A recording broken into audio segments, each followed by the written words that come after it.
Chapter 4. It was learning me. It started after that night, but at first, I didn't notice anything was wrong. There was no explosion, no sudden change. Nothing that told me the world had shifted. It was quiet. Too quiet. The voice that had been inside my head before didn't speak anymore. Instead, it just stopped. But that silence wasn't peace. It felt like something was still there, listening, watching, waiting without needing to announce itself. I told myself it was over, that whatever had been happening was gone. But deep down I knew silence like that doesn't come from absence. It comes from control. The first real sign was small enough to ignore. I would reach for things before I even decided to move.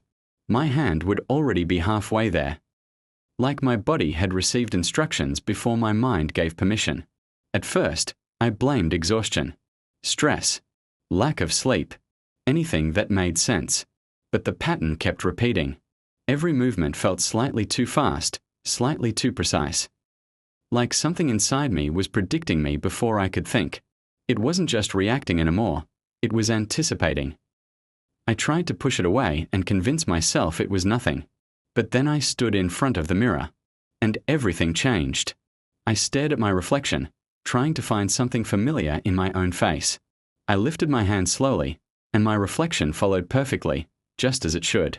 For a moment, I felt relief. But then I tilted my head slightly, and my reflection didn't move immediately.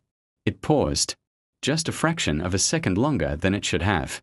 And in that delay, something impossible happened. It smiled. I froze instantly. My breath caught in my throat as I stared at it, trying to understand what I had just seen. My reflection wasn't supposed to act on its own. It wasn't supposed to do anything I didn't do. But there it was, smiling at me when I wasn't smiling at all. Slowly, I stepped back, but the reflection didn't follow my hesitation. Instead, it leaned forward slightly, as if it was studying me more closely than I was studying it. That was the moment I felt it, not fear yet, but something colder. Recognition, like something was learning me. A pressure began forming inside my head. Not painful at first, but deep and strange. Like something shifting behind my thoughts. My vision flickered for a second. And suddenly images began flooding in without permission. I saw cities filled with people walking normally. But something was wrong with them. Their movements were slightly delayed. Their expressions too blank. As if they were being guided by something they couldn't see. And above everything, in the sky beyond the atmosphere, Orbit 9 hovered silently, closer than before, watching without blinking.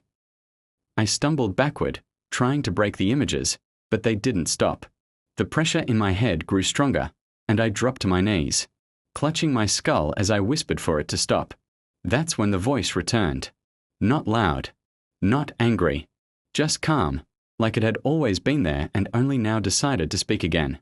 It told me synchronization was already in progress.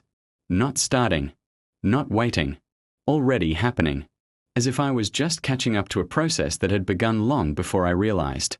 My body began to feel strange, like it wasn't fully mine anymore. My fingers twitched slightly without my command, testing movement.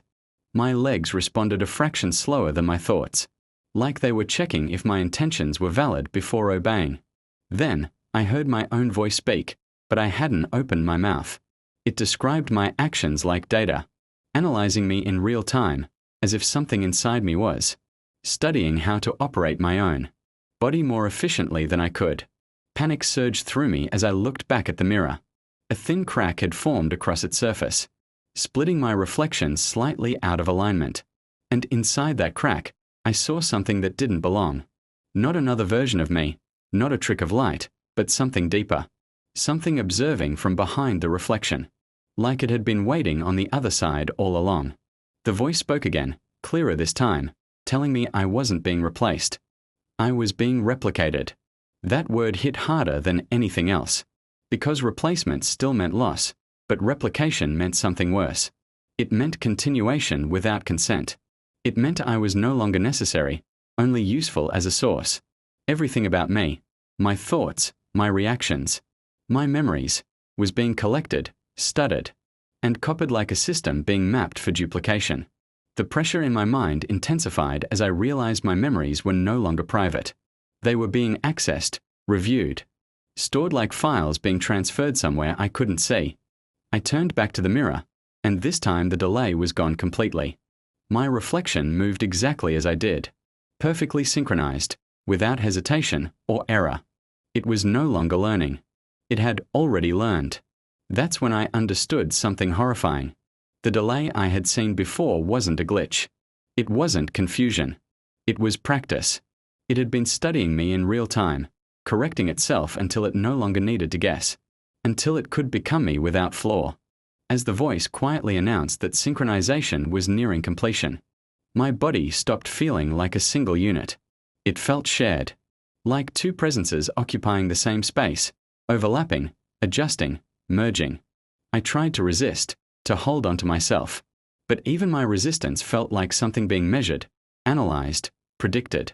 And then my lips moved on their own. I tried to stop them, but I couldn't.